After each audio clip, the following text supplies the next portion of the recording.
시편 73편 16절 말씀부터 제가 받들어 보고 이렇게 올립니다. 내가 어쩌면 이를 알까 하여 생각한즉 그것이 내게 심한 고통이 되었더니 하나님의 성소에 들어갈 때에야 그들의 종말을 내가 깨달았나이다.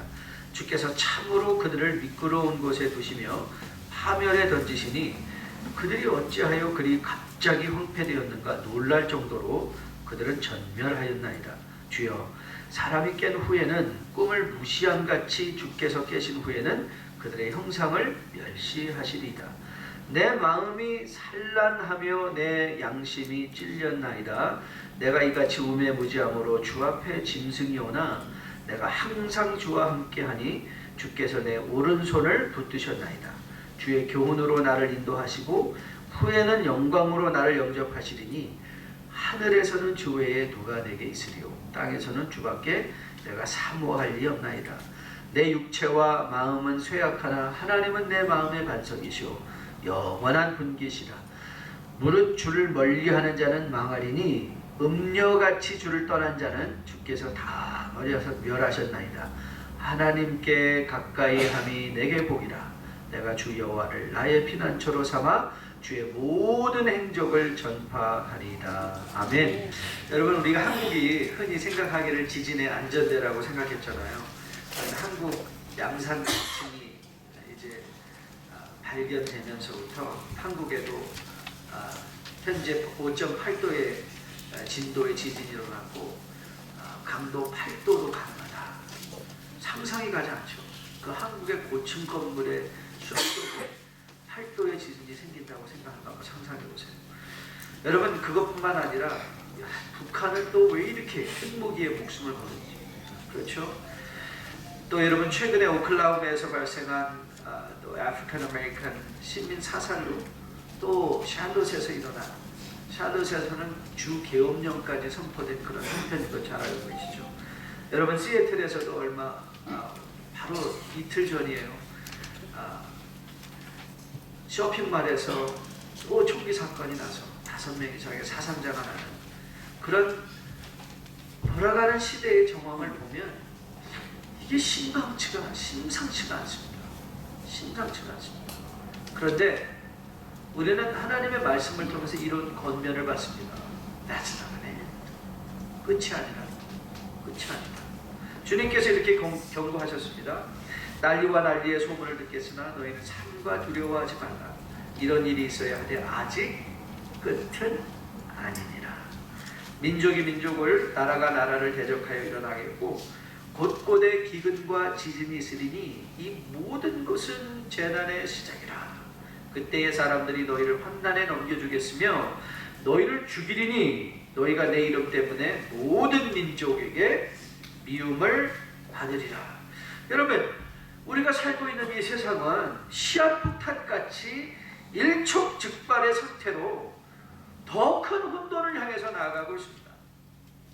이런 세상에서 우리의 마음 지키고 사는 것 보통 일 아닙니다. 우리의 믿음 지키고 사는 것도 보통 일 아닙니다. 우리가 다른 특별한 큰 일을 하지 않아도 믿음 하나 잘 지키고 살아도 혼란스러운 이 세상 속에 하나님의 편지와 같은 그런 삶을 살아낼 수 있습니다. 여러분, 우리는 하나님 왜 우리를 이런 혼란스러운 세상에 아직도 두고 계세요?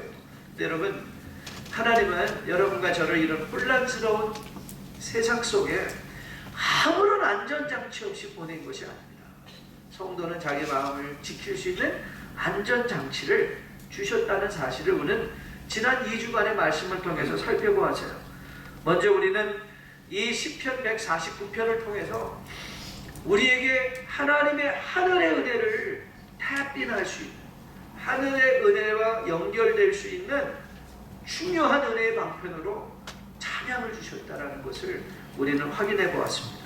그렇기에 찬양은 여러분의 취향의 문제가 아니에요. 나는 노래하는 게 좋아, 나는 노래하는 게 별로 즐겁지 않아, 이런 취향의 문제가 아니라 여러분이 정말 이 혼돈스러운 세상 속에서 불안하고 염려로 가득 찬 여러분의 삶 속에서 여러분의 믿음 지키고 하나님의 편지로 살아내기를 원한다면 여러분, 찬양은 이거는 옵션이 아니라는 거예요. 필수라는 거예요. 여러분 지난 새벽에 어제 보았던 시편 71편의 고백 기억하십니까?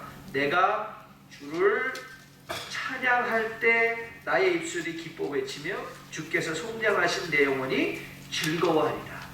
시편 71편 23절에 여러분 눈으로 확인해 보세요. 여러분 오늘 이 구절이 왜 중요하다고 그랬죠? 이 구절이 중요한 이유는 우리는 많은 경우 이 세상에서 기쁨을 누리며 살아내고 싶어 하는데, 그런데 성경은 너 정말 기쁘기 원하느냐? 시편이 우리에게 밝히고 있어요. 내가 찬양할 때 기뻐진다는 거예요. 삶이 상황이 바뀌어서 기쁜 것이 아니라 상황과는 상관없이 내가 찬양하기 시작하면 내 입술에 즐거움과 내 마음에 기쁨이 찾아오게 된다. 저는 여러분이 이 권면을 마음에 꼭 받아서 이 시대를 찬양으로 이겨내는 여러분 되시기를 주님의 이름으로 축복드립니다. 더불어 우리는 지난주에 시편 19편의 말씀을 통해서 하나님은 끊임없이 우리에게 말을 걸어오신다. 그렇죠? 하나님은 한 번도 침묵하시는 적이 없으신 하나님. 하나님은 절대 우리 가운데 침묵하지 아니하신다고 우리 욥의 경우를 통해서 보았죠. 욥의 갈등이 그거였거든요. 하나님 왜 아무 말도 안 하세요? 그런데 하나님은 야, 너 그 알라는 거북이를 보았느냐? 너 지금 이 세상에서 일어나고 있는 지금 모든 일이 내가 너한테 크게 외치고 있는 음성인지 듣지 못했느니? 여러분 시편 19편에서 하늘은 하늘에게 궁창은 궁창이 밤은 밤에게 낮은 나에게 뭘 한다고요? 하나님의 영광을 드러내신다. 그렇기에 여러분과 저는 지금 일어나고 있는 일을 나는 너무 화나, 이게 뭐 즐거워, 이게 아니라 하나님 내가 실패했는데 어떠시 됐으니? 이게 무슨 뜻이에요? 하나님 저에게 무슨 말? 제가 너무 세상적인 욕심이 많았나요? 여러분이 세상에서 성공하면 하나님 이 성공이 웬 성공이세요? 웬 성공이에요? 하나님 왜 요즘 저에게 이렇게 물질을 많이 주세요? 하나님 이게 무슨 뜻이에요?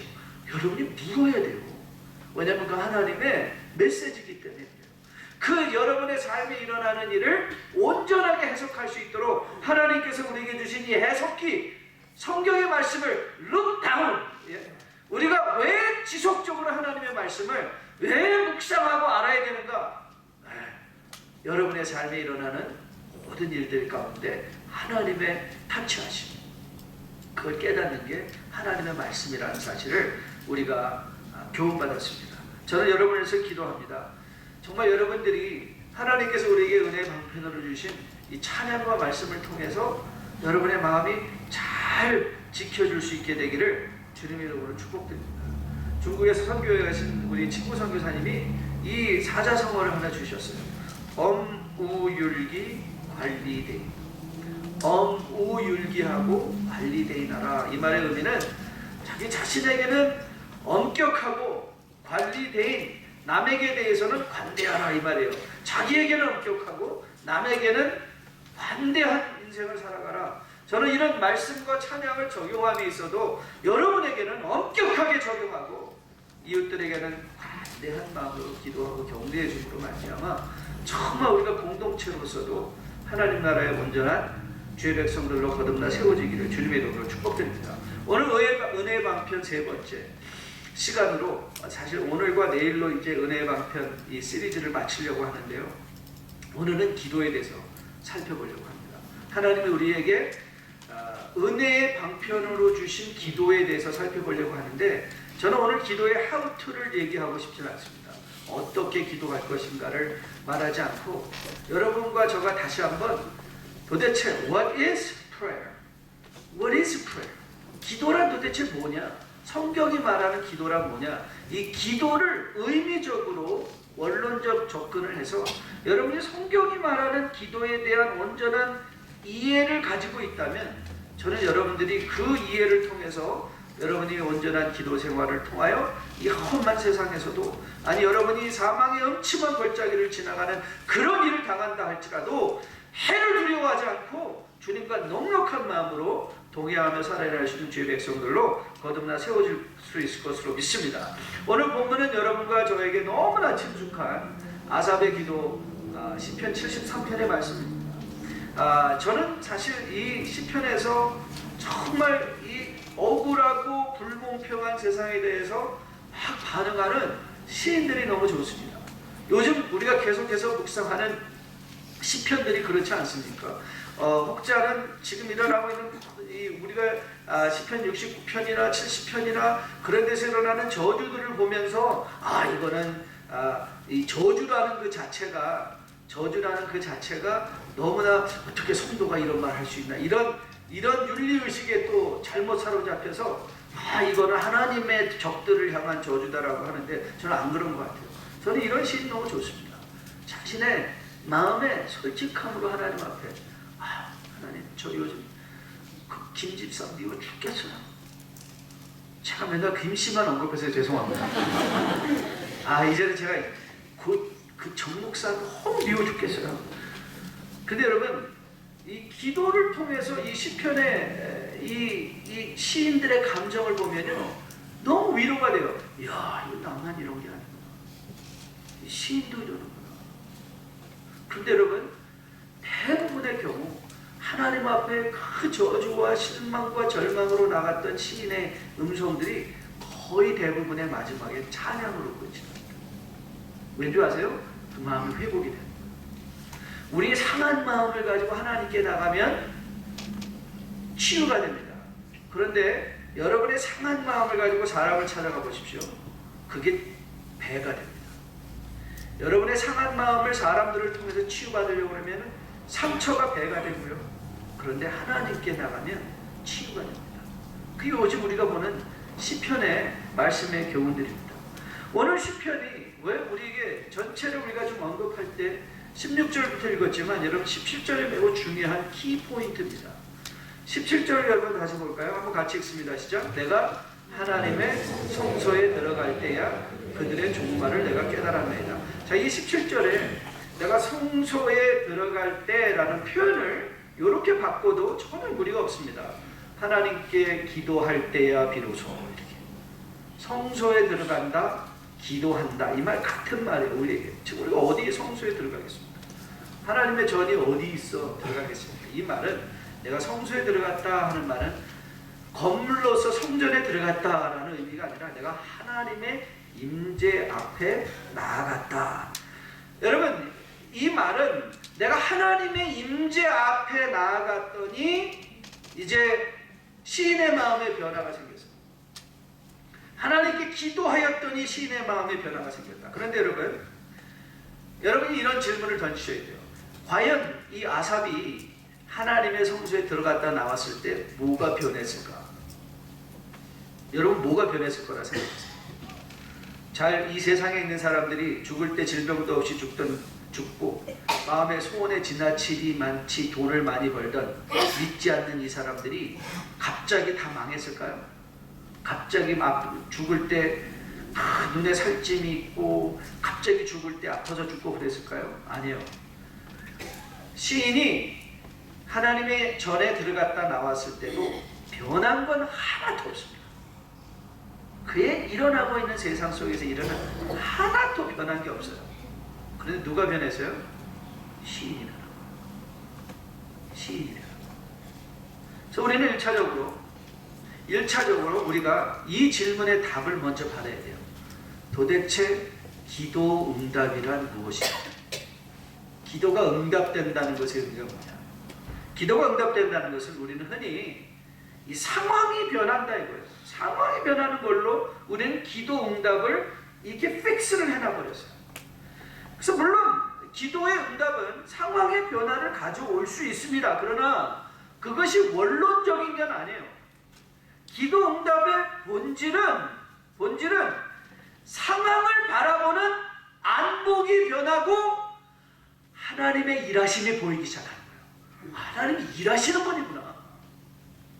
그러니까 지금 일어나고 있는 일에 대해서 내가 바라보는 안목이 변한다는 거예요. 여러분, 우리 한국인의 영성의 저변에는 이 무속신앙의 영성이 깔려있다고 여러분에게 말씀드렸어요. 그렇죠? 여러분, 그거 무시하시면 안 됩니다. 여러분이 온전한 신앙생활을 하기 신앙생활을 위해서는 사실 이 내가 누구인가를 아는 게 매우 중요하다고 그랬어요. 자녀 교육도 마찬가지고 내가 누군지를 알아야 자녀 교육도 되고 내가 내 안에 있는 상처를 알아야 되고 내가 누구인지. 그래서 이 문화라는 게 뭐라고 그랬죠? 무의식의 세계 속에서 세대와 세대를 통하여 전수되어지는 집단적 정체성이에요. 그러니까 우리는 집단적으로 한국 사람이기 때문에 우리는 나도 모르게 내 안에 배어있는 영성이 있어요. 그 중에 하나가 이 무속신앙이에요. 무속신앙. 맨날 이 치성을 지르는 거. 그렇죠? 여러분, 한국교회만큼 이 새벽기도회가 정말 이렇게 불타듯이 호응을 얻었던 예가 없다고 그랬죠. 왜 그랬을까요? 왜냐하면 우리는 이미 한국 사람은 이미 새벽기도회 하는 사람들이었어요. 새벽에 정한수 떼어놓고 빌던. 그러니까 그런 영성이 이 기독교적 새벽 기도회와 딱 맞아 떨어진 거예요. 그러니까 이게 얼마나 빠르게, 이게 굉장히 긍정적이죠. 이런 면에서 새벽에 기도하는 습관들이 이렇게 금방 한국교회에 정착해서 기도의 무브먼트가 일어나는 건 굉장히 긍정적인데, 그런데 우리가 기도를 통해서 기대하는 것들이 이 무속신앙의 기대감과 별반 다르지 않을 때가 많이 있다. 무속신앙에 기대하는 게 뭐죠? 우리는 많은 경우에 치성을 드리는 이유가 뭐예요? 대부분은 상황이에요. 대학에 붙게 해달라고, 우리 아들 대학에, 우리 딸 대학 가게 해달라고, 사업 지금 안 되는데 대기해달라고. 그렇죠? 그래서 모든 것이 다 이렇게 상황이 어떻게 변할 것인가에 초점이 맞춰 있는 것이 무속신앙적인 치성의 특징이에요. 여러분, 그런데 여러분, 하나님이 기도와 말씀과 찬양을 통해서 기대하는 게 뭔지 아십니까? 상황이 변하는 게 아니라 우리의 인격이 변하는 거예요. 하나님은 여러분의 인격에 관심을 갖고 계세요. 하나님은 여러분이 변하는 것을, 여러분, 하나님이 교회를 크는 걸 원하시지 않으세요. 오늘도 임직자들이 임직을 받는데 그들이 무슨 임직을 받아가지고 무슨 제가 목사가 됐기 때문에 무슨 하나님 나라가 발전하고 무슨 영광을 더하겠습니까? 아니, 저 같은 사람이, 아니 여러분과 저 같은 무능한 존재들이 무슨 저는 아직도 좀 젊은데요, 저는 젊었을 때 항상 그 생각을 했거든요. 하나님, 제가 도와드리겠습니다. 저는 교회 돕겠다는 분들 보면 이제는 잘 도와주십시오 라고 얘기는 하지만, 근데 참 마음에는 그래요. 왜냐하면 우리가 어떻게 교회를 돕나? 하나님의 그리스도의 몸인데. 여러분, 하나님은요, 이 교회를 통해서 원하시는 것은 우리가 변하기를 원하세요. 하나님이 우리에게 직분을 주시는 것도 그 직분을 통해서 우리의 믿음의 연단과 우리의 인내와 우리의 오래 참음과 우리의 착함과 카인드네스, 우리의 절제와 온유와 인내를 더 키우시기 위해서 인격의 변화를 주시는 것이죠.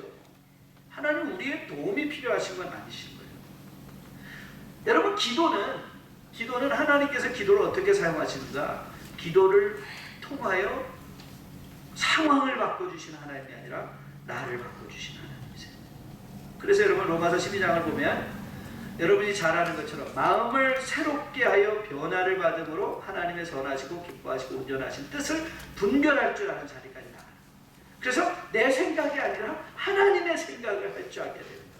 그래서 교회 생활을 오래 하면 오래 할수록 저는 그런 여러분 교회를 봉사하면서 오래 섬기는 분들은요, 대부분 살펴보십시오.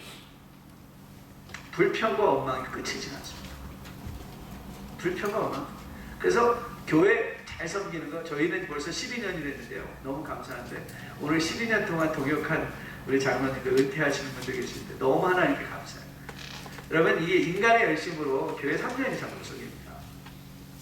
그런데요, 하나님의 온전하시고 기뻐하시고 선한 뜻을 깨닫는 순간 이 교회의 직분을, 이 교회의 섬김이 하나님이 나를 다루시는 손길인 것을 알아서, 여러분, 우리가 평생 그리스도의 장성한 분량에까지 닮아가는 게 목표기에 우리는 다음 없는 섬김도 하는 거예요. 그 섬김은 부차적인, 그래서 교회가 성장한다. 이게 하나님의 부수적인 축복이지, 진정한 축복은, 여러분, 진정한 저주는, 제가 항상 우리 찬양 때 기도하고 들어올 때 그 말 하거든요. 진정한 찬양 열심히 해가지고 다른 사람은 다 은혜 받는데 본인은 앉아가지고 은혜도 못 받고 앉아있으면 섬긴 것만큼 불행한 거예요. 여러분, 열심히 부엌에서 우리 여자분들, 권사님들 부엌에서 열심히 봉사하면서 다른 사람 음식 맛있게 먹었는데 그 봉사하면서 마음의 불평과 원망과 그 피해의식 속에 있다면 섬긴 것만큼 불행한 거예요.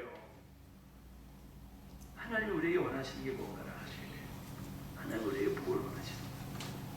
여러분, 기도도 우리가 하나님께서 우리에게 원하시는 기도를 통해서 상황은 변하는 게 아니라 내가 변하는 거예요. 그랬더니 상황을 온전히 바라보게 되고, 그러면 내 안에 일어나는 변화는 무엇이 있는가? 자, 그 변화를 오늘 이 아삽을 통해서 네 가지로 딱 정리해 드리려고 해요. 네 가지로. 가장 먼저 아삽이 하나님의 인재, 기도를 통해서 어떤 변화가 생겼는가? 가장 먼저 그가 자기의 삶을 바라보는 시간적 관점이 변했어요. 시간적 관점. 시간적 관점. 아삽이 지금까지는 현재에만 치중하고 있었는데, 현재 잘 사는 사람만 바라보고 있었는데, 현재 믿지 않고도 잘 되는 사람만 바라보고 있었는데, 그의 시선이 어떻게 변했어요? 미래로 변했어요. 하나님의 심판을 기준으로 해서 오늘을 보니까 이거 잘 사는 게 아니네. 그 결론이 그 마음인 거예요. 시간이 미래적으로 바뀐 거예요. 자, 오늘 본문 17절 18절 같이 함께 읽어보도록 하겠습니다. 같이 읽습니다. 시작. 하나님의 성소에 들어갈 때야 그들의 종말을 내가 깨달았나이다. 주께서 참으로 그들을 미끄러운 곳에 두시며 파멸에 던지시니 그들이 어찌하여 그리 황폐되었는가 놀랄 정도로 그들은 전멸하였나이다. 이게 뭐예요? 이게 미래인 거예요. 미래. 하나님 앞에 들어갔더니 그의 시간을 바라보는 것이 통전적으로, 공시적으로 변했다. 이 공시적인 게 철학적인 표현인데요. 과거와 현재와 미래를 동시에 보게 되는 거예요. 동시에. 그래서 지금 당장 내 손에 들어오는 유익이 문제가 아니라 내가 먼 미래를 살펴보며 하나님이 나를 어떻게 다루시는가가 내 인생의 중요한 가치 기준이 된 거예요. 여러분, 우리는 이미 그런 가치 기준이 다 있죠. 여러분, 왜 일주일 동안 열심히 일하시길 원하시나요? 무언가 미래를 준비하기 위함이 아니셨나요? 여러분, 우리가 자녀들한테도 공부 지금 열심히 해라. 여러분, 이 세상에서 제일 재미없는 게 뭔지 아시죠? 공부예요. 공부 제일 재미없잖아요. 그런데 부모들이 왜 너희들 자녀들한테 공부하라고 왜 그렇게 채근하죠? 네, 공부하면 미래가 훨씬 더 안전하게 보장될 수 있기 때문에 그렇잖아요. 공부 잘하면 내 미래가 훨씬 더 안전하게 보장돼. 근데 오늘 시인이 뭐 하는 거예요? 우리가 믿음이 있다는 건요, 바로 이 상식적 진리가 우리의 영적인 삶에 적용이 되는 거예요. 그래서 우리가 기도하면 기도할수록 우리는 미래 하나님의 그리스도께서 구름 타고 다시 오시며 우리에게 상 주실 왕 곁에 서 있는 주님의 놀라운 칭찬받는 백성의 모습이 오늘 나의 모습인 걸 알아. 오늘 우리 자녀들에게 공부 열심히 하라는 것처럼 오늘 우리 스스로에게 네가 미래에 영향을 끼칠 수 있는 신앙생활에 더 열심히 해라 권면할 수 있는 변화가 생기는 거예요. 저는 여러분과 저에게 이 시간적 관점의 변화가 말씀을 통해서, 기도를 통해서 이루어질 수 있게 되기를 주님의 이름으로 축복드립니다. 두 번째 어떤 변화가 일어나는가 하면, 기도를 하면요, 감정의 변화가 생깁니다. 감정의 변화. 실망과 분노, 절망과 탄식이 변해서 소망과 기쁨이 되는 거죠. 소망과 기쁨이 됩니다. 여러분, 왜 우리가 현재 삶에서 실망하나요? 여러분, 왜 우리가 현재에 분노하나요? 왜 우리가 현재에 절망하나요? 그 이유는 간단합니다. 우리 가운데서 일하고 계신 하나님을 인식하지 못하기 때문에 그래요. 여러분, 욥의 경우를 보세요. 욥이 모든 것을 빼앗겼을 때 하나님이 일 안 하고 계셨나요? 여러분, 욥이 모든 것을 다 잃어버렸을 때, 그의 자녀도 잃어버리고 그의 재산도 잃어버리고 명예도 잃어버리고 건강도 잃어버리고 모든 것을 다 잃어버렸을 때 하나님이 이 지구상에서 유일하게 관심을 갖고 계셨던 그 한 명을 하면 누구였나요? 욥이었어요. 사탄에게 자랑하며 내 종 욥을 보느냐. 하나님의 모든 관심은 욥에게 달려있어요. 여러분이 실패하셨을 때 하나님이 일 안 하시는 것 같습니까? 여러분이 사업에 실패했을 때, 여러분이 건강하지 않을 때, 건강을 잃어버렸을 때 하나님이 일하시지 않는 것 같나요? 천만의 말씀이에요. 하나님은 그때 여러분을 바라보고 함께 계세요. 그래서 여러분 그거 아시죠? 그 제가 좋아하는 무명의 발자국이라는 시. 그 어려운 길에서는 정말 편하고 좋을 때 발자국이 4개였었는데 자기 인생에 가장 어려울 때는 아니 왜 발자국이 돼? 그 주님께 그가 원망한 거예요. 아니 주님, 아니 좋을 때는 발자국이 4개였는데 이렇게 힘들 때는 발자국이 어떻게 2개밖에 없어요? 도대체 어디 계셨어요? 주님 뭐라고 말씀하셨다고 그랬죠? 예, 그건 내 발자국이야. 내가 너를 업고 갔어. 여러분 실패했을 때 혼자 먹는 것 같으세요? 아니에요. 십자가를 알려주신 예수 그리스도께서 우리 업고 가시는 거예요. 바로 그 감정의 변화가 우리로 하여금 분노하고 냉소적이고 씁쓸하고 모든 사람에 대해서 정말 가시눈을 갖고 보는 게 아니라 하나님 이러십니다.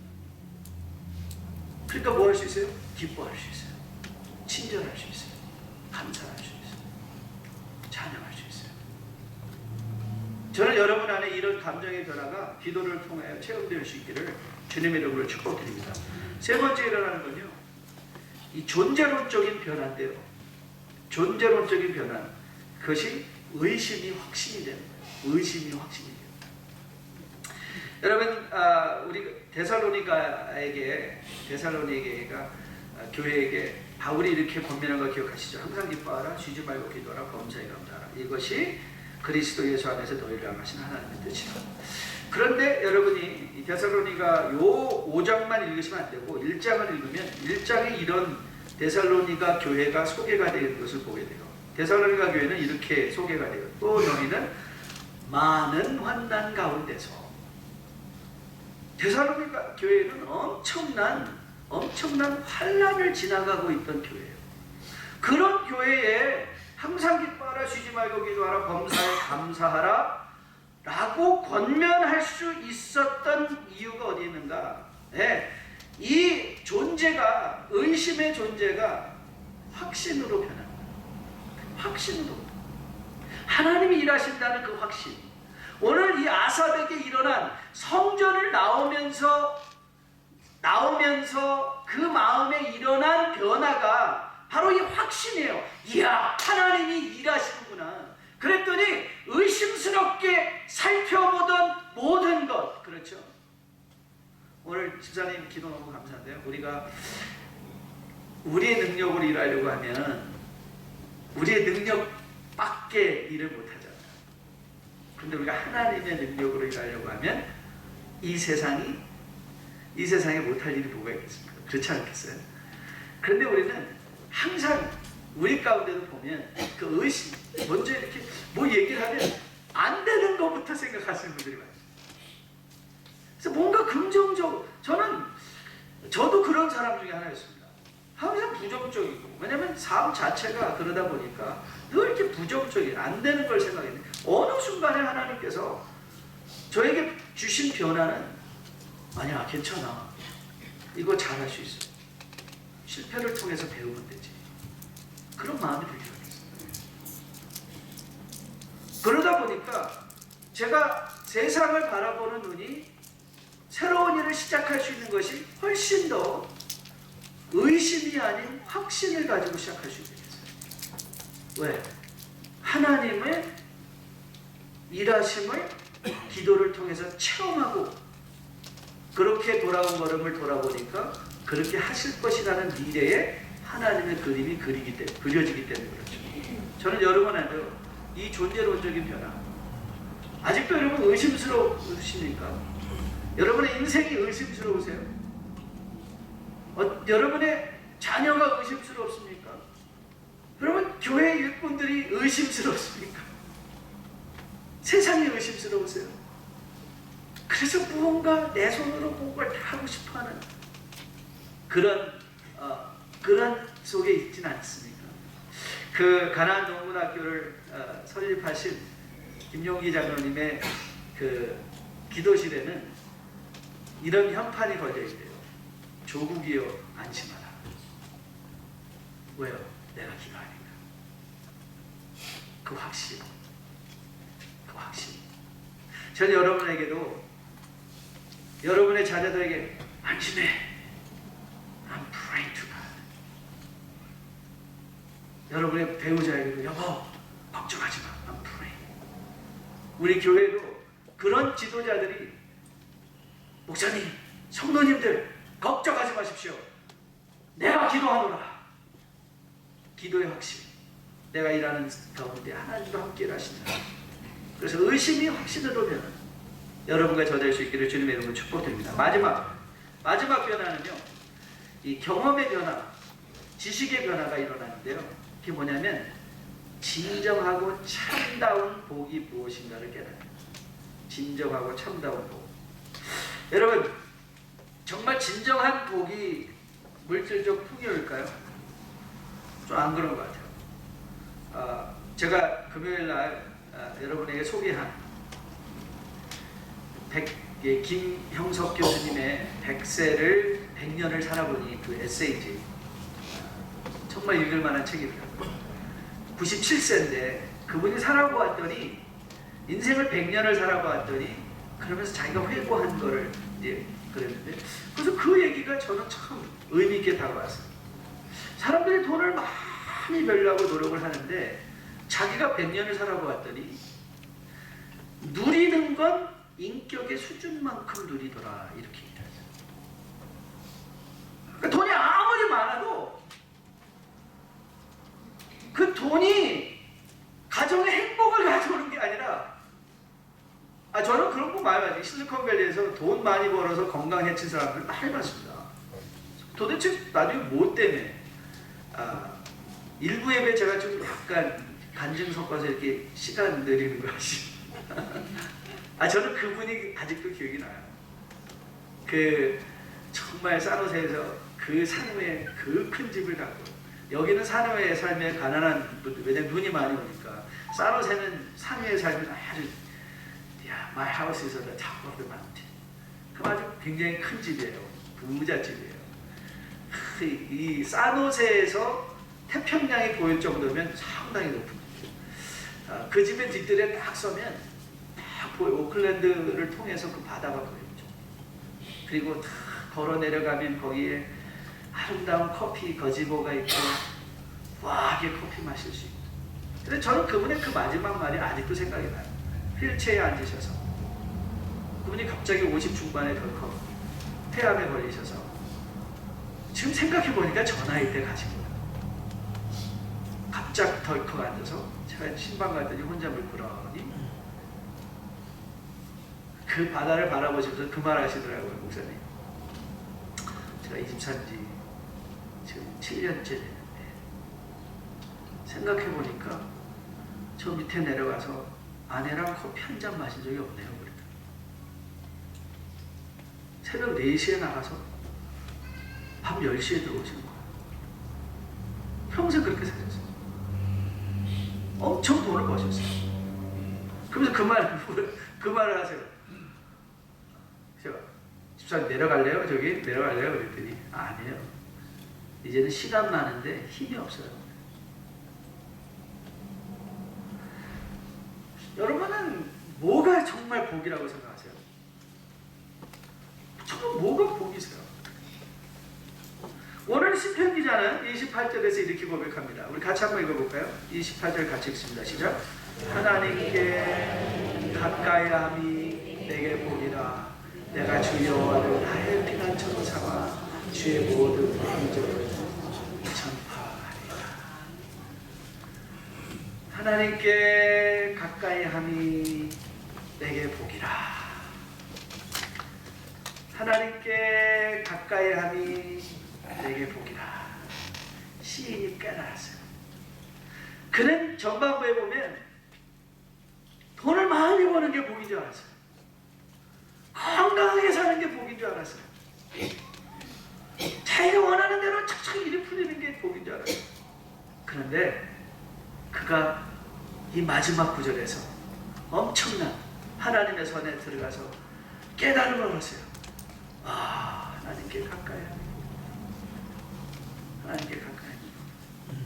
저는 우리 일부 예배 참여한 여러분과 저에게도 이 세상의 복에 대한 분명한 개념이 기도를 통하여 인격적 변화로 내 삶에 임할 수 있게 되기를 주님의 이름으로 축복드립니다. 제가 지난 주에 읽었던 책 중에 또 정말 짧은 책인데 너무 마음에 담은 책이 스타트 목사님의 리더가 리더에게라는 책이었어요. 정말 제 마음에 남는 책이었어요. 거기서 스타트 목사님이 이런 말씀하세요. 모두가 다 기도하기를 원한다는 거예요. 모두가 다 기도하기를 원하고, 내가 정말 기도를 열심히 하고, 정말 기도 생활을 통해서 하나님의 놀라운 축복을 받기를 원하는 그런 마음에 원하는 것은 다 있는데, 그런 열심이 다 있다는 걸 전제로 하고 스타트 목사님이 이렇게 말씀하십니다. 한번 들어보세요. 진정한 인격과 친밀한 이 기도들을 다 하고 싶은 마음이 들기를 기대합니다. 그러나 여기서 그 역설의 반대편에 이릅니다. 기도 시간이 돌아오면 이상하게 기도하기 싫은 마음이 몰려옵니다. 아무 관련 없는 오만 가지 것들이 마음속에 떠오릅니다. 써야 할 편지, 읽어야 할 책, 봐야 할 텔레비전 프로그램 같은 것들 말입니다. 이러한 비논리적인 역설의 원인은 무엇일까요? 스타트 목사님이 이렇게 말했어요. 마귀 외에는 이 역설을 설명할 길이 없습니다. 여러분의 인생에 기도를 방해하는 가장 큰 방해꾼이 뭔지 아십니까? 저는 성도들이 이거에 대한 분명한 깨달음이 있으면 좋겠어요. 마음입니다. 여러분을 하나님의 임재 앞으로 못 나가게 하는 게 뭔지 아십니까? 마음입니다. 여러분의 자녀를 가장 관심을 갖고 지켜보는 존재가 부모보다도 더 관심을 갖고 지켜보는 존재가 누군지 압니까? 마음입니다. 어떻게 하든지 그들의 마음을 혼란시켜서 하나님께 나아가는 것을 막으려 하는 존재가 있다는 걸 깨달으셔야 돼요. 그래서 여러분들의 삶의 성공도 이렇게 점검해 보시면 돼요.